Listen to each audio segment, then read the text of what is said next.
Hello friends, welcome to your own YouTube channel. Today I'll teach you lesson 10. The storm at night. Storm at night, storm में तूफान और रात में जो तूफान आया है, रात का तूफान। मामूली तूफान तो कभी भी आ सकता है। तो ये जो राइटर है वो जो उस रात तूफान आया था उसके बारे में उन्होंने लिखा है। देखिए, रस्किन बॉन्ड इसके राइटर हैं। रस्किन बॉन्ड बहुत ही फेमस राइटर हैं, इंडियन राइटर हैं और ये बच्चों के लिए स्टोरीज लिखते हैं, मोस्टली एडल्ट्स और बच्चों के लिए। और इनकी स्टोरी बहुत इंटरेस्टिंग होती है, जैसा कि इनके नाम से ही थोड़ा सा नहीं लग रहा, जासूसी टाइप का लिखते हैं। मतलब नेचुरल स्टोरी इमेजिनेशन वाला नहीं होता है। जो हमारी लाइफ में घटित होता है उन्हीं घटनाओं को वो राइट करते हैं। Ruskin bond is one of the most loved writers in India में रस्किन बॉन्ड को बच्चे बहुत पसंद करते हैं, या जो भी एडल्ट होते हैं, क्योंकि उनका लैंग्वेज अच्छा होता है और वो हमारी ज़िंदगी से ही कोई स्टोरीज निकाल के लिखते हैं।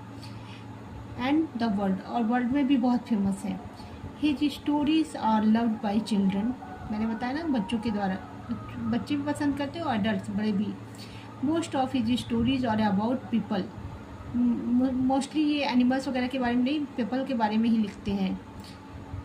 And places in the hill town and around the Himalayas, क्योंकि ये हिल स्टेशन पे ही रहते थे, इनका घर वहीं था, तो वो हिल स्टेशंस के बारे में ही, जब वहाँ रेन कैसा होता है, बारिश कैसी होती है, तूफ़ान कैसे आता है, वहाँ के हाउसेस कैसे होते हैं, वहाँ के पीपल कैसे रहते हैं, क्या फेस्टिवल, इसके बारे में ज़्यादा लिखते हैं। तो उसके बारे में ही ये लिखते हैं, क्योंकि ये हिमालय के तरफ मसूरी में ही ये रहते थे।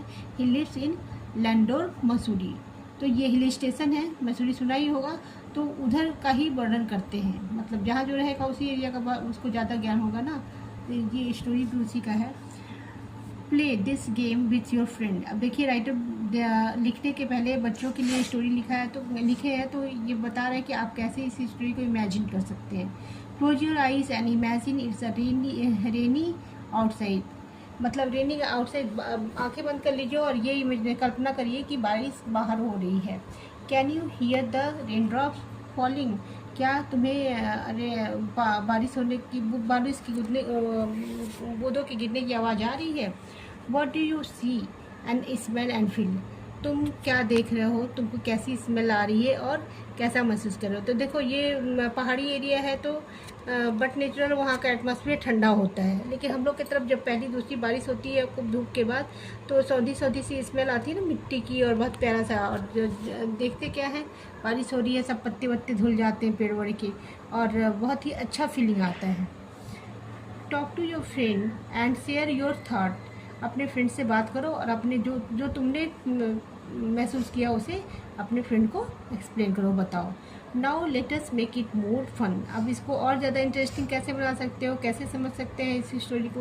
Close your eyes and again and imagine a big storm outside, अब अपनी आंखें बंद कर लो और ये सोचो कि बहुत बड़ा तूफान, बिग स्टॉर्म, बड़ा तूफान बाहर की तरफ आया हुआ है। उस बीच कैसा तुमको महसूस हो रहा है। Can you here the thunder, thunder means बिजली, जानते ना, बिजली का कड़कना हम लोग तब कहते हैं कि बिजली गिरी है, बहुत तेज आवाज़ हुई है, तो आकाशीय बिजली, उसको महसूस कर रहे हो, ये राइटर पूछ रहा है। What do you see and feel, तुम कैसा देख रहे हो और कैसा महसूस कर रहे हो।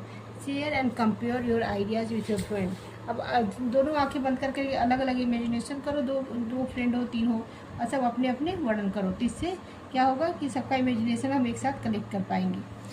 तो अब राइटर ने क्या लिखा है, इसको पढ़ते हैं। We are used to sudden storm up here and high in the hills. Sudden मतलब अचानक, स्टॉर्म मीन्स तूफान। तो हम लोगों को यूज टू थे, क्योंकि पहाड़ी एरिया में देखिए सडनली कब बारिश होने लगेगा, कब तूफान आ जाएगा, कुछ वहाँ वेदर का ठिकाना नहीं होता है। तो सडनली धूप हुआ है, बारिश होने लगा, बैठे बैठे हैं, बारिश हो रहा, बहुत तेज़ तूफान आ गया, बादल गिर गया, ऐसे हिल स्टेशन पे देखने को मिलते हैं। हाई इन हिल स्टेशन, क्योंकि बहुत ऊंची पहाड़ियों के पास इनका घर था, इसलिए कभी भी ऐसा हो जाता था। The old building in which I live has for over 100 years, क्या कह रहे हैं कि जिस ओल्ड बिल्डिंग में हम रहते थे वो कितने ईयर्स पुराने था, 100 साल, 100 years, stood against the force of wind and rain. लेकिन 100 साल के बाद भी वो किसके फोर्स, हवा के और बारिश के अगेंस्ट, मतलब इतना बारिश हवा थंडर के बावजूद भी वो सेफली खड़ा था, पुराना होते हुए भी. It's a 2 story building and I live on the upper floor while my adopted family, 4 children and their parents live downstairs. क्या कह रहा है कि ये 2 story, हम लोग कहते हैं ना 2 मंजिला मकान है, first floor, ground floor, first floor ऐसे. तो I live on upper floor, तो ये रस्किन बॉन्ड जो थे ऊपर रहते थे फर्स्ट फ्लोर पे या सेकंड फ्लोर पे जहाँ भी. And adopted family, 4 children. Adopted family means ऐसा व्यक्ति, ऐसा परिवार जो हमारा ब्लड का जिससे रिलेशन नहीं है, हमारा चाचा नहीं है, हमारे वो नहीं है, दीदी नहीं है, भैया नहीं है, कुछ भी नहीं है, उनको हमने प्यार से अपने उसमें रखा है और वो हमें इतना प्यार करते हैं कि जितना अपने लोग भी नहीं करते हैं. तो उसको क्या, अडॉप्टेड मीन्स स्वीकार कर लेना, गोद लेने जैसे कहते हैं. 4 चिल्ड्रन, उनके कितने बच्चे थे, 4 बच्चे थे. And their parents downstairs lives, उनके पेरेंट्स और उनके 4 बच्चे वहाँ पे रहते थे नीचे के फ्लोर पे. The roof is made of tin set, जो रूफ मीन्स छत, किसका बना हुआ था, टिन सेट का बना हुआ था. टिन सेट का नॉर्मली वहाँ पे बिल्डिंग उसके नहीं होते, सीमेंट वगैरह के बने नहीं होते हैं, हल्के हल्के छोटे छोटे बिल्डिंग्स होते हैं पहाड़ी एरियाज में. With a ceiling of wooden board, और सीलिंग किसका था, जो छत था टिन का नीचे था, उसके ऊपर से सीलिंग डाल दिया गया था किसका, वुड का, लकड़ी का, बोर्ड का, जिससे कि वेंटिलेशन हो, धूप आए तो धूप लगे और बारिश वारिश से उसकी सुरक्षा हो सके. It had held fastest in other storm, इसने क्या किया, इसने कई स्टॉर्म देखा है बिल्डिंग ने, इससे भी तेज स्टॉर्म जो उस रात आई थी उससे भी तेज तूफान को इसने सहा है. बट दैट नाइट, लेकिन उस रात, the wind came rushing at us with whoo, जैसे आंधी चलती है तो हम लोग को आवाज़ नहीं, सन की आवाज़ आती है, तो वैसे ही उस रात को बहुत तेज तूफान, बहुत ही तेज हवाओं के साथ बहुत तूफान आया. The old roof groaned and clatter, देखिए ग्रोनेड एंड क्लैटर का दिया हुआ है यहाँ पे आपके, groaned, made noise as if in pain, ऐसे हवा आवाज़ कर रही थी जैसे वो खुद भी पेन, कष्ट में हो, जैसे समझ में आया, इस तरह की आवाज़ अजीब सन के चल रही थी. A clattered made a loud harsh sound, एक तो होता है मेलोडियस, लाउड मीन्स तेज, तो वो मीठा भी होता है, जैसे सॉन्ग वगैरह हम लोग सुनते हैं तो बहुत अच्छा होता है, तेज आवाज़ में होता है फिर भी, लेकिन ये हार्श था, बहुत अगेंस्ट, मतलब रफ था, जिसको सुन के ही डर सा लग रहा था. ठीक है. फॉर मेनी आवर्स, कई घंटे के लिए. The rain hit the window, जैसे बारिश की बूंदें जैसे रेन किस पे पड़ रही है, विंडो पे, बौछार जैसे हम लोग कहते हैं ना, बारिश से आ रहा है इधर साइड से, आ रहा है इधर से. And the lights kept coming and going, अब बिजली जो तड़क रही थी वो बार बार आ रही थी, जा रही थी, उससे उजाला हो रहा था, तो बार बार हिट मीन्स तेज़ से गिरना. ठीक है. तो बारिश की बूंदें तेज़ से गिर रही थी. And the light kept coming and going, और लाइट जो था वो आ रहा था, जा रहा था. We could not sleep but we stay in bed for warmth and comfort. वो अब ऐसे अंधड़ चल रही है और इतनी पुरानी बिल्डिंग है तो नींद तो नहीं आई, हम लोग सो तो नहीं पा रहे थे, लेकिन रेस्ट ले रहे थे, आराम कर रहे थे बेड पे.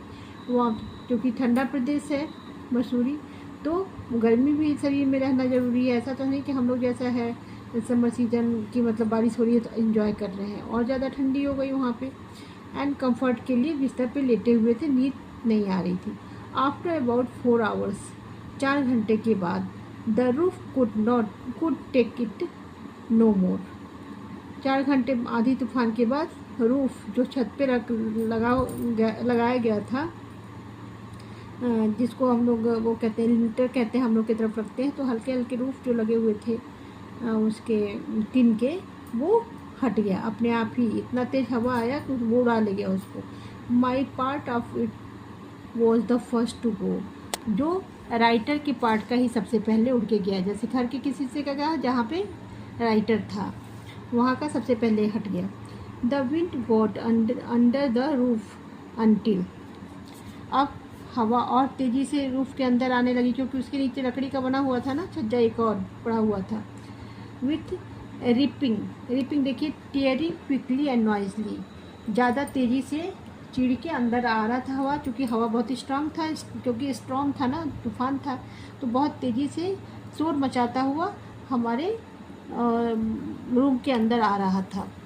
With ripping sound the metal seat blue of, अब मेटल सीट पड़ा हुआ था, बताया था टिन जैसे पड़ा, तो उस पर जब हवा चलेगी तो और भी तेज़ आवाज़ होगा, बारिश की बूंदें गिरेंगी तो और तेज़ होगा, तो उतना तेज़ राइटर के रूम की तरफ आ रहा था, क्योंकि जो वुडन लगाया गया था वो तो हट गया।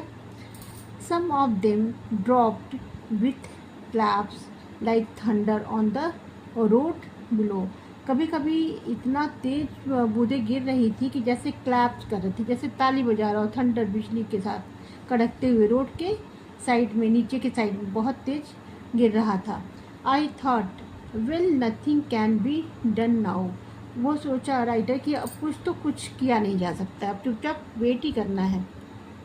But suddenly I felt icy water on my face, लेकिन सडनली मीन्स अचानक, मुझे फेल्ट मीन्स महसूस हुआ कि आइसी मीन्स बर्फीली हवा, पानी मेरे किस पे आ गया, फेस पे आके गिर गया। जैसे अभी तक तो हवा ही चल रहा था, अब बारिश हुआ, अब ठंडे प्रदेश का पानी था तो और आइसी हो गया, बर्फ जैसा हो गया।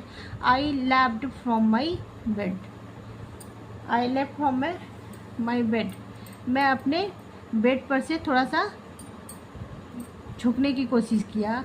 A large part of ceiling had blown of, अच्छा अब बेड से ऊपर की तरफ थोड़ा देखने की कोशिश किया, तो जहाँ से पानी गिरा, तो अपर नेचुरल है कि ऊपर से पानी गिरेगा तो हम देखेंगे ना कहाँ से पानी आ रहा है।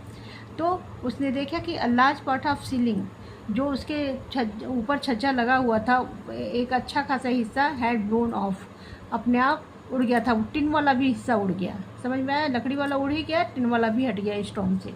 Water was also pouring on to my open typewriter, अब देखो जब छज्जे हट गए, बारिश इतनी तेज़ हो रही थी, तो टाइपराइटर पे पोरिंग मीन्स गिरने लगा अपने आप, क्योंकि कुछ हिस्सा हट गया था, सीलिंग जो था, जो उस पर छज्जा लगा हुआ था। And on to the radio, radio रखा था, रेडियो जानते हैं, अब उस ज़माने में इस ज़माने में जैसे टीवी है, बहुत साल पहले जब हम लोग का चाइल्डहुड था, तो वहाँ पे जो ऐसी टीवी रखी जाती थी, जैसे ब्लैक एंड वाइट होती थी, या कलर्ड में भी टेबल पे, अब अभी क्या है स्मार्ट टीवी हो गया, तो रेडियो रहता था गाना वाना सुनने के लिए, उस रेडियो पे भी पानी गिर रहा था।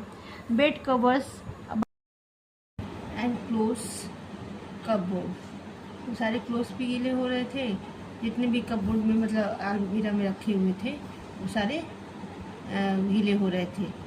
तो उसको ये मतलब उस प्लेस पे ले जाने की कोशिश कर रहे थे जहाँ पे पानी नहीं हो रहा था, नहीं जा रहा था। Picking up my precious typewriter, precious मतलब देखिए यहाँ पे दिया हुआ, प्रीसियस मतलब बहुत मूल्यवान, very important and greatly love, जिससे हम बहुत ज़्यादा प्यार करते हों, बहुत प्रीसियस हो, जैसे टाइम बहुत प्रीसियस है, चला जाएगा तो वापस नहीं आएगा, तो इस तरह से बहुत मूल्यवान हो। तो टाइपराइटर उनका सबसे मूल्यवान था, भाई टाइप करते होंगे तो वो उनके लिए सबसे प्रीसियस था कि ये गीला हो जाए तो बस ख़राब हो जाएगा, तो उसको भी उठा के उस प्लेस पे ले जा रहे थे जहाँ पे वाटर, जहाँ पे पानी नहीं जा रहा था। I stumbled into the front room, stumbled means देखिए यहाँ पे दिया हुआ, वॉकड वेरी विथ डिफ़िकल्टी, बहुत कठिनाई से चल पाना, पानी अंदर आ जाएगा तो वॉक करने में प्रॉब्लम तो होगी ना, वो भी रूम में जहाँ पे सामान रखा हुआ है, तो बड़ी मुश्किल से वो दूसरे रूम में, सामने जो उनके फ्रंट में रूम था उसमें पानी नहीं जा रहा था, वहाँ पे वो वॉक करके गए। Water pour through the window and window slid down on the book shelf, water कहाँ से पोर हो रहा, पोर में टपकना, गिरना, कि कहाँ से आ रहा था, जो विंडो का जो दरवाज़ा था उधर से भी टपक टपक के पानी आ रहा था। देखिए यहाँ पे स्लेट्स का दिया भी है, फ्लैट पीसेज ऑफ वुड और ग्लास दैट और arrange in a window so that there are space between them. Water can be poured through this space. जैसे विंडो बंद करने के लिए दरवाजे लगे होते हैं, उसमें हल्के हल्के से स्पेस दिए होते एयर पास होने के लिए, उसमें से पानी टपक टपक के आ रहा था। और उनके बुक्स मतलब जैसे हम लोग भी अलमीरा में रखते हैं ना, या इस तरह के ओपन उसमें रखते हैं बुक्स वगैरह, अपना सेल्फ बना होता है, तो उस पर भी आ रहा था टपक टपक के। By now the children had join me. अब देखिए उनके जो स्टार्टिंग में बताया था ना कि एडॉप्टेड फैमिली है, ब्लड का कोई रिलेशन नहीं है, लेकिन उससे भी ज़्यादा उन लोगों का रिश्ता गहरा है। वो बच्चे भी आ गए और उनके भी रूम में पानी आ रहा था जैसे भी, तो उनको लगा कि बहुत ज़्यादा तूफान जो है बहुत ज़्यादा हो गया है, तो वो लोग भी इधर ही इनके पास आ गए मिलने के लिए कि अब क्या किया जाए। ठीक है, then next part of this chapter I will teach you in the next video. Thank you.